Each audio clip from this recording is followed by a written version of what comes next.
And we're back, going into the Majin Buu arc, 7-year time skip with what if Vegeta and Nappa went Oozaru. And I didn't think this would go this far, but my god, has this been just going and going.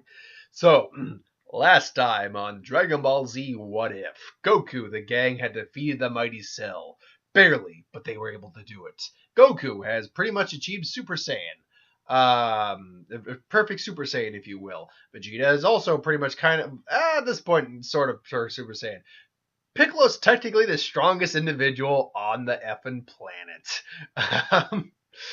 Because due to training and actually knowing the Kaioken, big thing there, where he actually knows the Kaioken. He's actually able to go, he's technically the strongest guy on the planet. Also, being a Namekian, it gives him a bit of higher durability because of regenerative capabilities. Therefore, he's kind of able to stomach a higher level Kaioken than, say, Goku could. But anyway, we cut to the 7-year time skip. Obviously, Mr. Satan still somehow takes credit for it, whatever. And really, we have to factor to see where everyone has kind of left off. Trunks is grown up. I mean, he's about the same, just doesn't turn Super Saiyan. Yamcha and Bulma are still pretty much married. Goten is born, but he's with his dad. And I think, first off, Gohan never loses any strength, I don't think. Between him and Goku and Piccolo, I don't think Gohan ever loses any strength. I do think, though, he doesn't really get any stronger in this case because Goten is around. Chi-Chi says, we're going to let Gohan become a scholar. You can train with Goten. But Goten's not going to be as strong as Gohan, but he's going to first up figure out how to go Super Saiyan because he did that anyway. And he's going to have Goku to train him. Vegeta's kind of going to live Piccolo style out in the, nomad wilds, whatever. Both Goku, Vegeta, and I think, to be fair, I think Gohan figures it out too, because it's innately in Gohan. All go Ascended Saiyan, Super Saiyan 2. I think they all figure that out. But frankly, in this scenario, not enough has happened that I think Goku figures out Super Saiyan 3. And we cut to the World Martial Arts Tournament. Now, with the World Martial Arts Tournament, I do believe that all goes about... The Great Saiyan Man still happens, all that. I do believe that all goes about the same... with the exception that I think because Gohan is technically didn't lose any strength, he's not quite as strong as his canon counterpart, but he didn't lose any strength. So I guess that would actually theoretically make him as strong as his canon counterpart then. So yeah, Majin Buu goes about 50% when he gets attacked, and they go. Now, I think Dabura still catches Krillin and Piccolo off guard. That's just an unfortunate realization, which sucks because Piccolo is still technically... Well, no, actually, at this point, Piccolo would not be the strongest individual on the planet. Goku still would probably be the strongest individual on the planet because you factor in Super Saiyan 2, Goku probably can go up to like 6 billion or something like that. Piccolo is probably somewhere in the neighborhood of 4 billion, like maybe 200 million. With the Kaioken like times 20 or 25, 30, whatever, he would be almost as strong as Goku when going full out, but not quite. So all those fights go about the same. Basically, Goku fighting Yakon, except Goku's alive. Vegeta fighting Pui, and Gohan versus Dabura. But Vegeta's far more susceptible to the Majin phase, so it's pretty easy to possess Vegeta. Vegeta goes Majin Vegeta. And again, that whole fight goes about the same. But difference is that Goku can't really appease to Vegeta in this scenario because Vegeta doesn't have the family to think about again. So it's gonna be will Goku ultimately defeat Vegeta? And the thing is that did he technically do it? I can't remember. No, they didn't technically do it. In fact, technically, Goku's never beaten Vegeta in this scenario. However, I think Goku eventually does pull out the win because it's acknowledged canon-wise that Vegeta's technically the better fighter, but Goku's just got is more of an innate fighter. So he just comes more naturally to him for some reason. And it's because of Goku's nature. It's because he just does it for the sheer love and to test and push himself. That's why Goku does eventually win, I believe. Now, but that being said, Majin Buu gets released.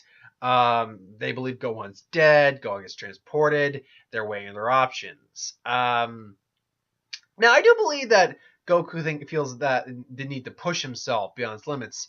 So he basically, and now remember, there's no fusion in this either. So Goku maybe goes into the Hyperbolic Time Chamber one more time to see if he can find a way to push himself beyond his limits. Because Goku knows that, and after taking Vegeta to like Kami's lookout and tells him like keep an eye on him. It's like Piccolo, Piccolo, you're the only one here strong enough and sane enough, as they look at the unconscious Vegeta, to take on this Majin Buu if need be. So please do your best. Like, yeah, no problem, Goku. I got this, bitch. Yeah. Anyway, so as Majin Buu's going, Goku's going in to the Hyperbolic Time Chamber, seeing if he can maybe figure out something. So he's going to try to train as best he can, as hard as he can. He's going to go as deep into the Hyperbolic Time Chamber as he feels is necessary, and yeah, he's gonna spend the day in there, and all the while they're like, "Oh God, this is happening." Yes, you must find those little Trunks and Goten. Goten, by the way, is far stronger than Trunks in this. He beats Trunks pretty soundly in the World Martial Arts Tournament. So yeah, they win their prize money for that, and you know, Chichu will be very happy after everything's said and done, assuming I figure out they live through the scenario or not. So yeah, day goes by, and Goku comes out of the Hyperbolic Time Chamber. And he pretty much says that, remember, 7 years plus an extra year and a day in one day for Goku. So the question is, did he figure out a way? And Goku just gives a kind of Goku gives a smile. Just like, there might be a chance. I'm going to go find them right now. And he goes and flies off. And yeah. So unfortunately, he doesn't have that instant transmission, so he can't just instantly go boop there. But he flies off, and eventually he finds Babidi and Buu, and he makes sure to have a sense of being on call just to make sure he's fresh. Make sure he's fresh. So Goku then just does the whole Super Saiyan. It's like, this is a Super Saiyan. This is that's said to be on a Super Saiyan, or you can just call it Super Saiyan 2. And it's like, and then what's Goku planning? Did he really do it? And this! And then you get the classic, is there no further beyond?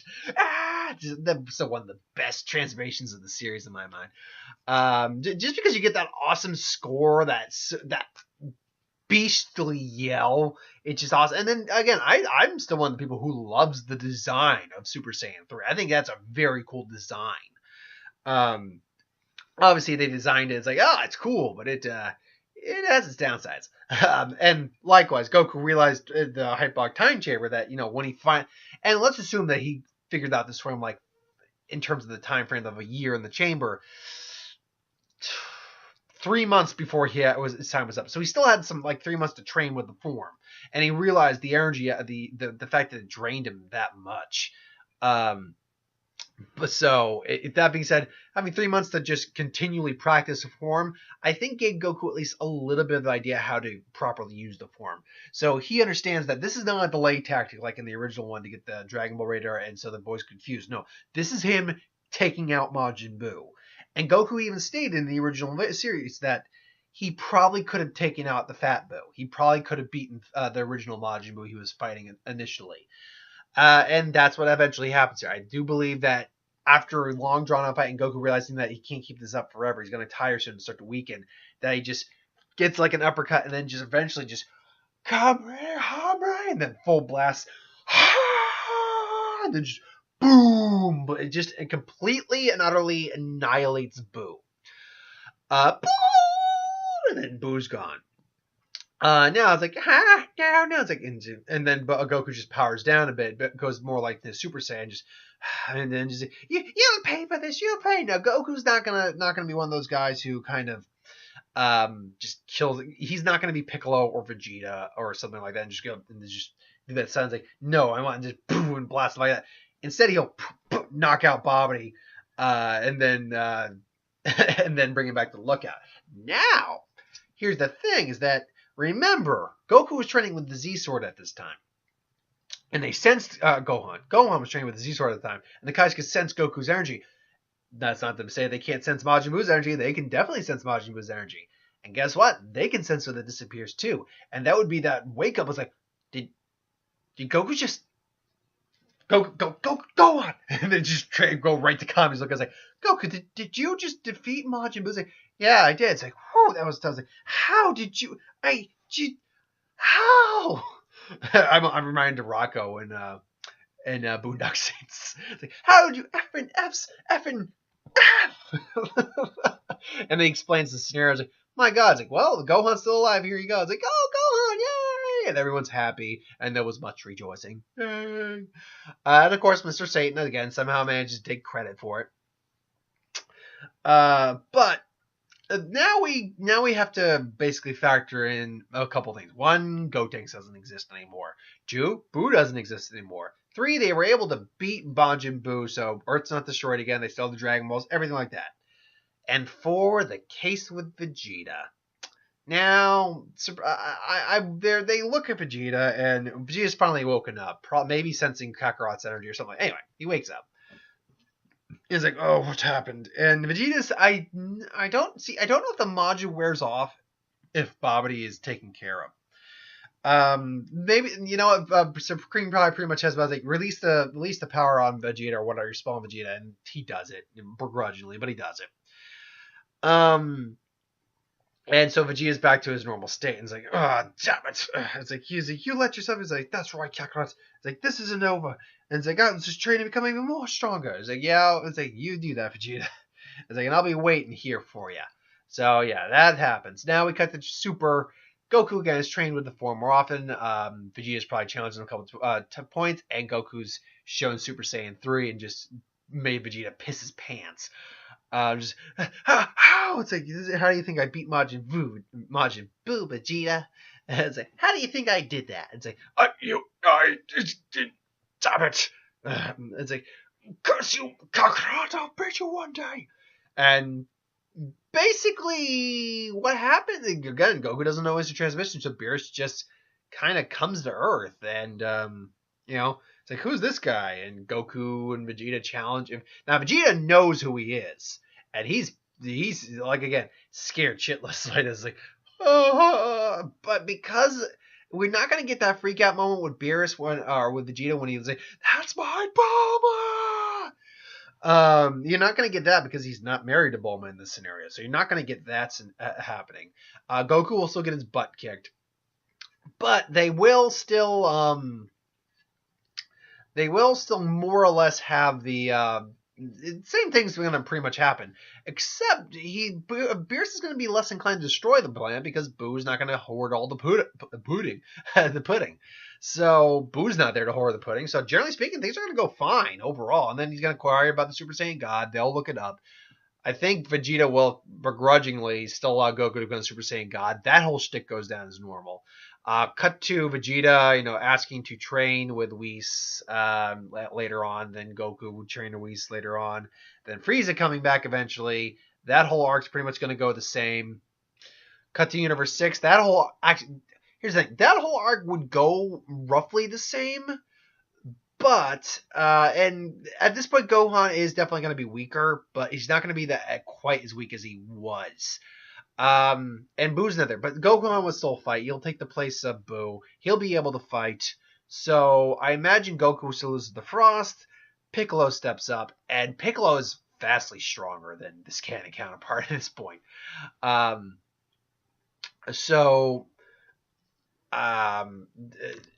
Just again because that Kaioken is a big factor. So he's gonna. I think he actually would take out Frost beforehand. So then it would be Piccolo versus Kaba, and I think he would take out Kaba too. There would be no Vegeta letting Kaba. There'd be no Vegeta versus Kaba. I think Piccolo struggles with Margetta, but I think Chopo. I think he's able to beat him in the long term as well. Hit, he can't do anything with. Gohan tries to take on Hit, nothing. Vegeta, after analyzing the fight scenario for a while, and again, Vegeta and Goku pretty much have a working relationship at this point. They're not like they're still rivals, but they have enough respect. They're like, okay, I'm not gonna F with you if you're not gonna F with me. Not quite the level of Vegeta, who's kind of a family man at this point. But yeah, and I think Vegeta, like Goku, has been analyzing hit at this point, and Vegeta does better in this fight. Like, he gets actually a couple hits in on hit. But this causes hits time skip to improve because he's able to actually improve on that. And Goku does basically the same thing he does in this version. He does Kaioken times blue, 20 blue. And it pretty much ends the same way. Now, we cut to the Goku Black arc.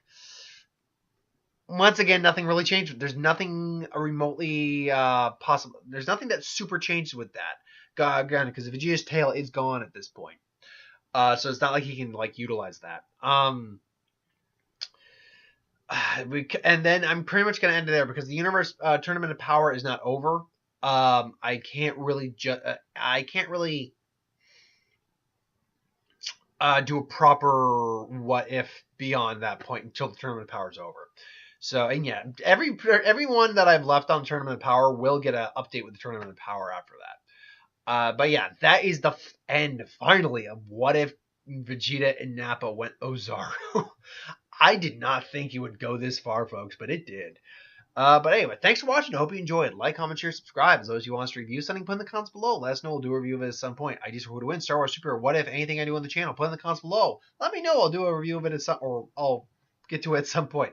Again, who wins, What If, Magic, anything I do.